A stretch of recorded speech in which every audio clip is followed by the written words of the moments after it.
একটা ভাই সুসাইড করার আগে একটা চিঠি লিখে যায়, সেখানে লিখে, আমি আমার মৃত্যুর জন্য কাইকে দায়ী করিনি, আমি যেখানে গিয়েছি কোথাও শান্তি পাইনি, আমার একটা রিকোয়েস্ট, আমার লাশ যাতে কাটা না হয়।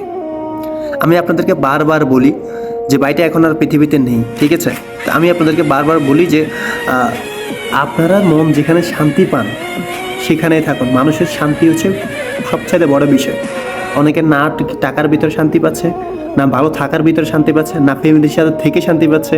যার যার মন মতো সে শান্তি পায়। শান্তি জিনিসটা হচ্ছে মনের ভিতরে। আপনার মন যেটা চায় ওটাই হচ্ছে করেন, দেখবেন শান্তি পাবেন। তবে একটা বিষয়, অবশ্যই মন এবং মাথা দুইটাই কাজে লাগবেন। আপনার মন চাচ্ছে কাউকে মারার জন্য, ওটা তো করা যাবে না। অবশ্যই মাথা দিয়ে আপনাকে চিন্তা করতে হবে যে আসলে জিনিসটা কেমন, আসলে আমি কি করলে কি শান্তি পাবো কিনা।